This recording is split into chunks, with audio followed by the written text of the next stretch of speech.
Hi, I'm Micah Halpern. Thank you for joining me today as I do some thinking out loud. Our first segment is called Background Briefing. The first thing I've been thinking about is China.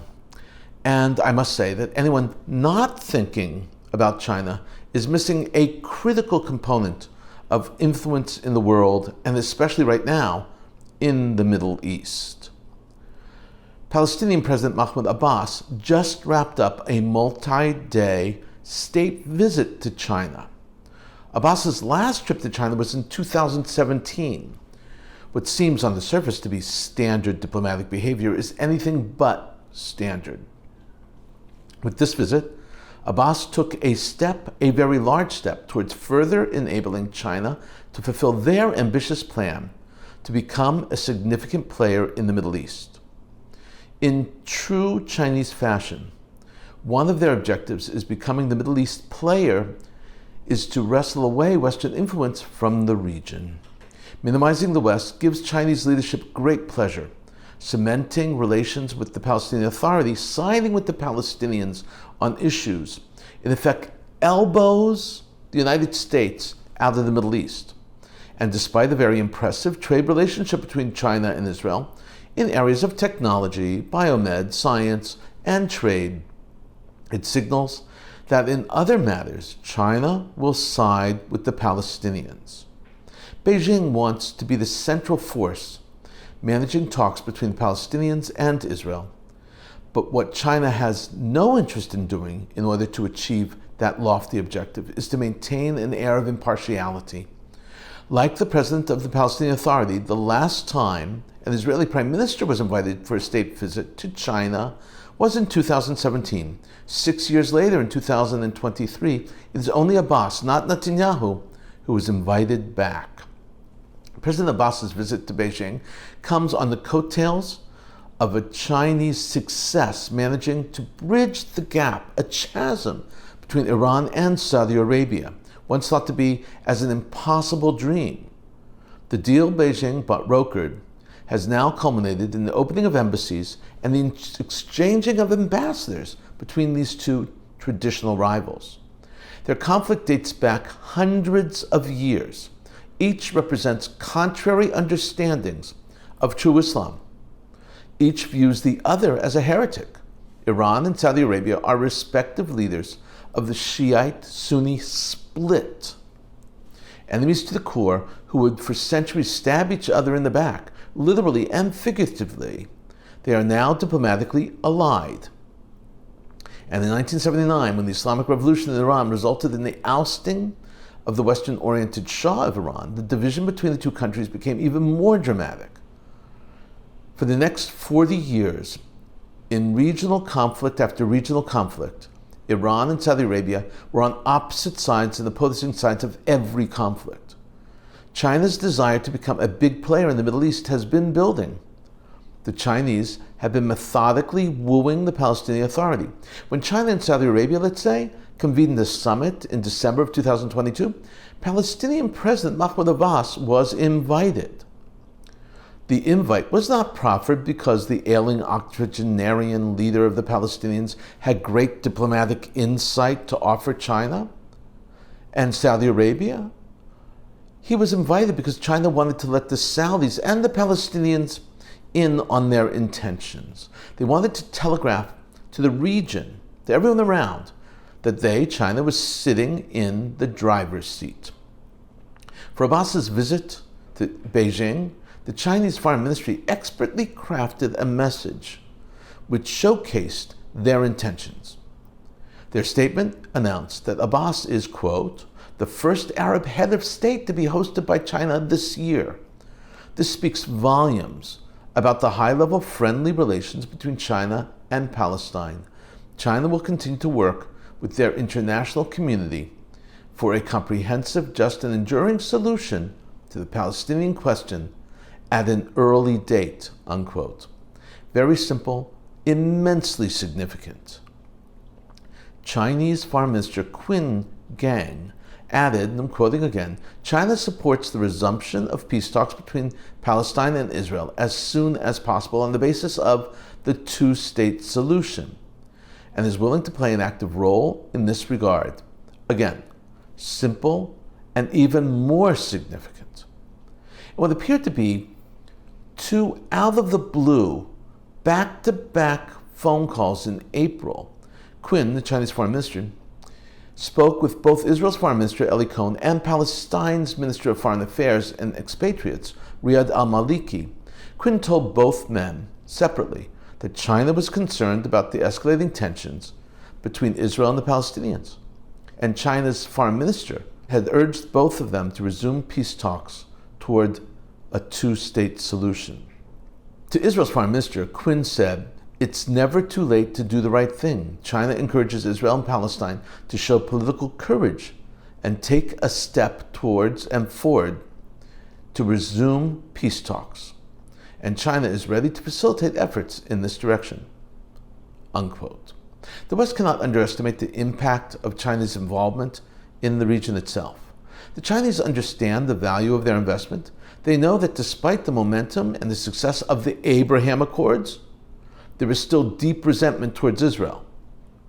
Beijing understands the vast amount of credibility they amass across the region with their small gestures that cost them relatively nothing and earn them important dividends on multiple levels in the region.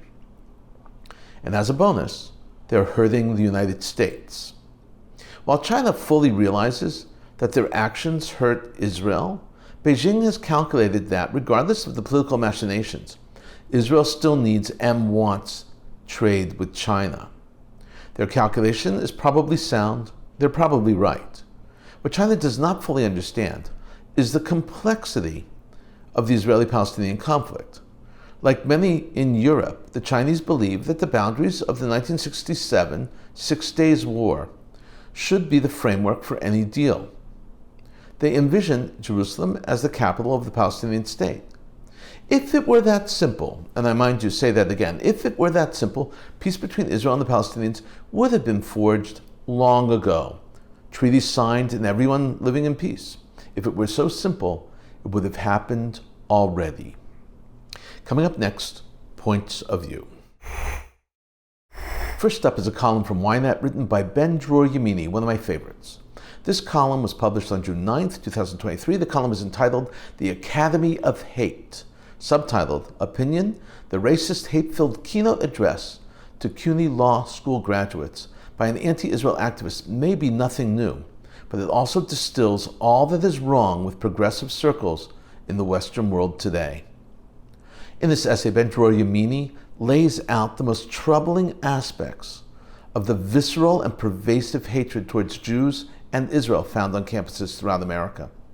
Yamini articulates his take on this hatred and explains that this hatred and the hatred of Israel is emotional and not at all philosophical. Yamini begins his column laying the foundation for his thesis. He writes, "This was just a commencement speech at a small law school, not really one of the leading institutions of its category.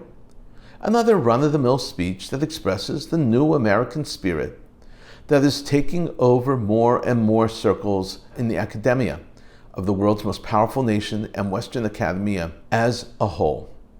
This spirit echoes in Israel as well. Nevertheless, this speech was a seminal moment, a manifestation of all that is wrong with progressive circles in the Western world today, a speech full of lies, hatred, and slander. Welcome to the current thought of the progressive circles." Ben-Dror Yamini explains that Fatima Muhammad was not a mystery to those who elected and selected her to speak. Her quotes from some of her writings. My issue with this is that hers are not liberal thoughts. They are words of extremists. Yamini continues and writes, "Graduates of the City University of New York School of Law chose Fatima to deliver the keynote address at the festive ceremony. They knew exactly who they had business with.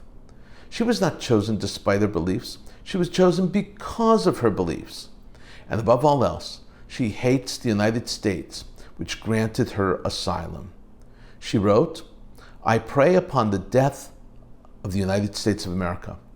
And to an American soldier who returned from Afghanistan, she commented, "It's a shame you only lost your legs." The jihadist progressive wrote, "Terms like left-wing Israeli just make me laugh," and added, "May every Zionist burn in the hottest pit of hell. And I wish the death of Israel." This is similar to the leading slogan of the Houthis in Yemen, "Death to America, death to Israel." It's odd that she fled the inferno of Yemen only to spread the poison that caused that same inferno. Her worldview can be defined in one word: hatred. Hatred for the United States, hatred for Israel. Ben Dror points out the double standard in what's happening. He writes, "The embrace the Speaker Muhammad received is racism. She's allowed to lie. She's allowed to distort the truth. She's allowed to spread hatred. She's allowed to precisely because her supporters don't expect the norms of equality or human rights from the culture she represents." Ben Dror Yemini concludes his column by asserting that this kind of extremism is now found in liberal circles. He asks, why do these people attack Israel and not closer to home targets like Arab and Muslim oppressions? And his response is, to understand the state of the academy in the United States and perhaps also in most Western countries, it seems we need to ask, is there a chance that at a graduation ceremony, a student, perhaps a Muslim, will speak out against the heinous crimes against humanity committed by radical Islam, when most victims are Muslim, or about the calls and incitement of Hamas to destroy Jews, or perhaps about the Taliban's ban on women's education, or the ban imposed by Hamas's court on women leaving the house without the approval of a male guardian, or in general, about the oppression of women and the LGBT people under Islamic rule. No chance. The truth is, a victim of political correctness, of wokeism, of the evil spirit, lies, deceit, and hatred prevail with ease. Ben Dror Yemini is correct. The rise in Jew hatred is more than troubling. It cannot be pushed aside. But I need to add one salient point. If we wish to return liberal ideology to the mainstream, non-Jews and liberal Jews must stand up and confront this extremism. These ideas are racist and they are outright hatred. Next up is a column by the new editor-in-chief of the Jerusalem Post, Avi Meir.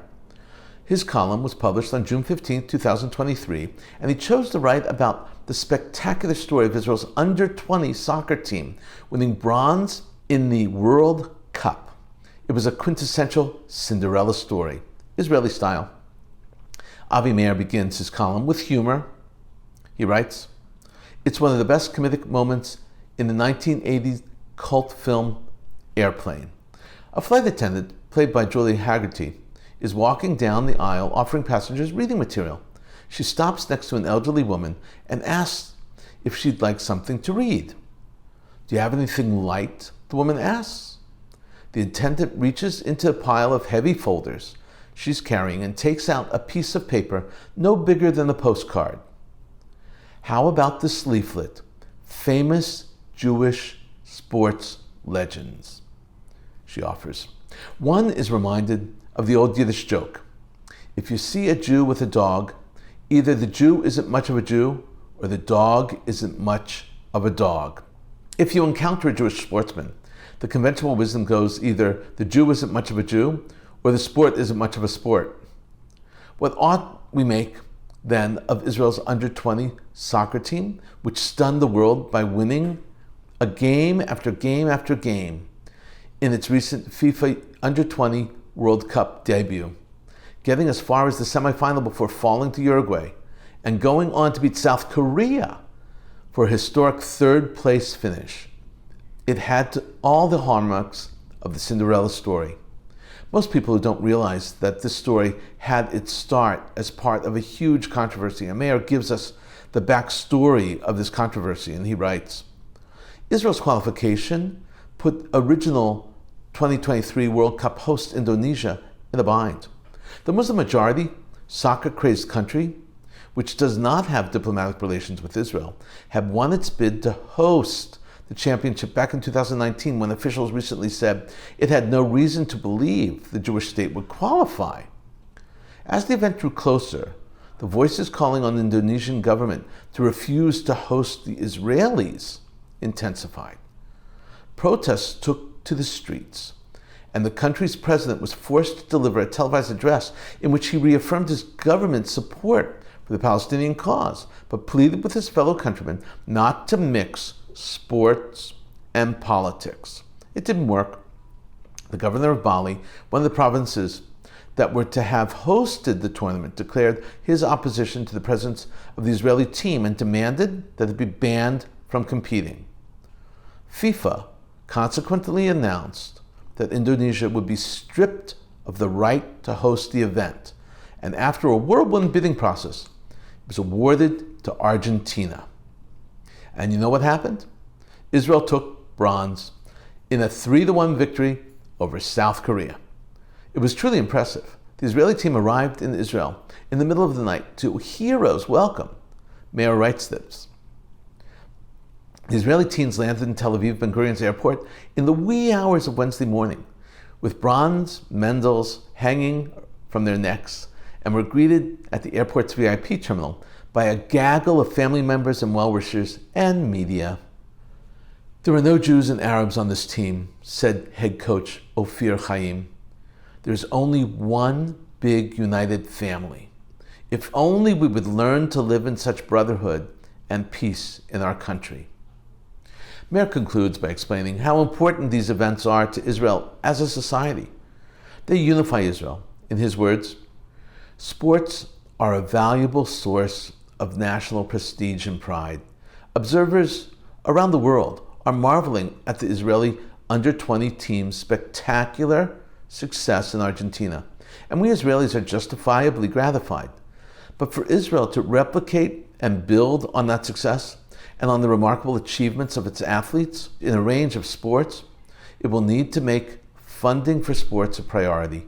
The human material is there. The question, to borrow an idiom from another sport, is whether the government will step up to the plate.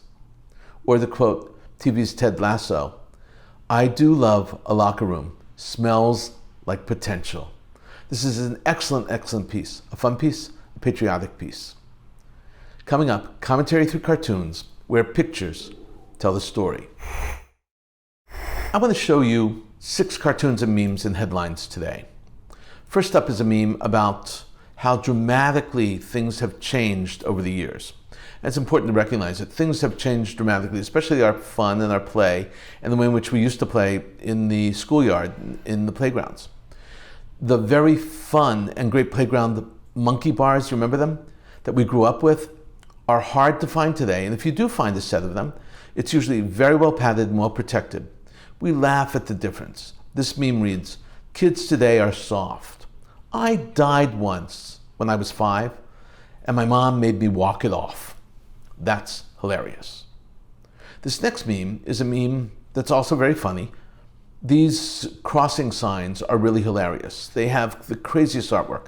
This one has what looks to be a deer dancing with a person. The caption reads, caution, deer dance off ahead. If you proceed, be prepared to bring it. That means to dance. Now a meme created specifically for people who need their caffeine. So many people are heavily dependent on caffeine. You know them. They need it for their jolt in the morning and again in the afternoon. The meme reads, caffeine is the foundation of my food pyramid. That's funny. This next meme pokes fun at artificial intelligence, which we talk a lot about. AI as it's known. Baby Yoda from Star Wars is asking a serious question. He asks, before we work on artificial intelligence, why don't we do something about natural stupidity? I truly enjoyed that turn of a phrase. New York City does not always come up with brilliant solutions to its problems. In response to a burgeoning drug and addiction problem, they set up free machines to distribute needles, Narcan, pipes, and other drug utensils. The machine was emptied in a matter of seconds in New York. The headline reads, "Success. New York City's drug paraphernalia machine cleaned out in one night." Well, of course it was cleaned out in one night. It was free. And now another headline that I believe will shock you. Figuratively, of course. Now the headline. The same person, the head of RWE, Marcus Kreber, changes his prediction of electricity in Germany. On March 9th, he says, there is still enough electricity. For 3 months later, though, on June 7th, he said, electricity will soon be scarce in Germany. Can you imagine that? In a moment, more of my own perspective and a few predictions. Iranian President Ibrahim Raisi is on the move. Raisi met with his Cuban counterpart recently, Miguel Diaz-Canel, on his last stop on the three-nation Latin American tour aimed at shoring up support among Latin American allies, which are, like Iran, confronting sanctions imposed on them by the United States. At a trade forum in Havana, Raisi told reporters that Cuba and Iran would seek opportunities to work together in, among other areas, electricity generation, biotechnology, and mining.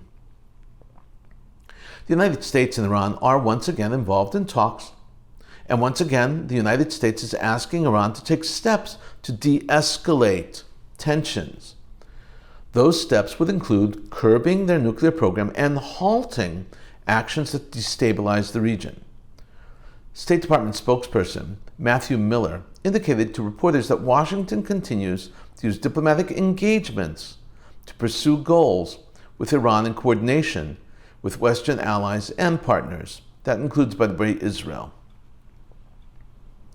Saudi Arabia's foreign minister, Prince Faisal bin Farhan, visited Tehran. The Tasnim, Iran's semi-official news agency, reported this and described it as a very successful visit. Given that Saudi Arabia and Iran have, for the first time in 44 years, opened embassies and exchanged ambassadors, this visit is big news. For the United States and other Western nations, this newly burgeoning friendship between once longtime enemies does not bode well for the future. Haifa Airport is now open. A Universal airliner landed at Haifa Airport recently, marking the first time a commercial aircraft has landed there since 2019, when international flights from and to the airport were halted. Flights to Haifa were stopped 4 years ago due to fears that the approaching planes would be in danger from attack from terrorists from Lebanon. Universal aircraft flew from Greece to Israel. More flights are expected to depart from and to the airport, destined to and from locations like Cyprus. In her Twitter account, Likud member of Knesset Tali Gottlieb wrote that her party's members lack the majority to pass the judicial overhaul, following the election of Yesh Atid MK Karine El-Harar as a member of the panel for selecting judges. Gottlieb tweeted, "There are at least 4 traitors in the Likud who voted for Yesh Atid's representative." The Likud MK added that it looks like judicial reform might be grinding to a halt. And I think Tali Gottlieb is correct. And I predict the fall of the government by Rosh Hashanah and new elections by Hanukkah. Israel's Rafael, the Advanced Defense Systems, is developing a new system that will be able to intercept incoming, get this, hypersonic missiles, traveling at 5 times the speed of sound. This is a significant step forward in defense. Only a short while ago, the hypersonic missile was thought to be a weapon that could not be countered. It just went too fast. How fast? 25 times the speed of sound. Do the math. That's 5 miles per second. But technology marches on, and the hypersonic missile has met its match. President Isaac Herzog is expected to address the United States Congress in July as part of his upcoming visit to Washington. During his visit, Herzog is also expected to meet with President Joe Biden.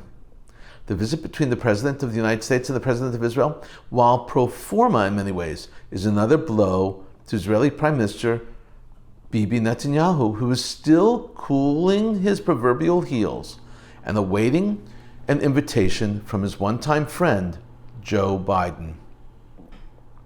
Israeli Prime Minister Benjamin Netanyahu made it clear that he opposes any interim agreement, such as the one reportedly being negotiated between the United States and Iran over Iran's nuclear program.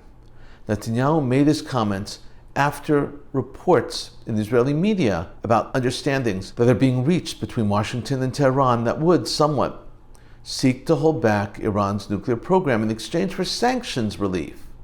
So far, the report could not be independently confirmed, and the United States has publicly denied any such deal.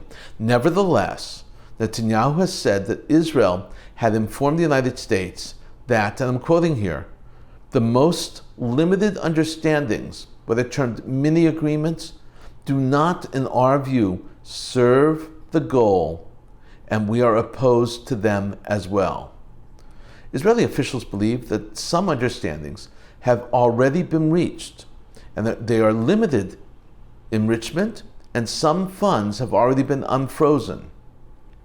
The officials spoke on condition of anonymity, of course, because they are discussing the confidential diplomatic assessments. Israel has not ruled out military action to prevent Iran from making a nuclear weapon. We've been thinking out loud about a lot today. Now that you know what I've been thinking, let me know what you're thinking. Email me at micah@jbstv.org. Tweet me at Micah Halpern. Tell me what you think. Before we end, let me leave you with one piquante piece of information. Earlier we spoke about the academy, about colleges and universities. I'm sure you remember Ben Dror Yamini's piece. He was bemoaning the new reality of a racist, anti-Israel, anti-Jewish feelings in the academies in today's America, and actually in the world even. The word academy comes from the Greek and from the Latin, actually. It's shared in both languages. It means a place of learning. I've always found the story behind the word very interesting. The Academus was a park outside of Athens. It was where Plato would teach and lecture, in the park. It was where his students would gather to learn from their respective master, of course, Plato. Not dissimilar to today, parks were named after important people.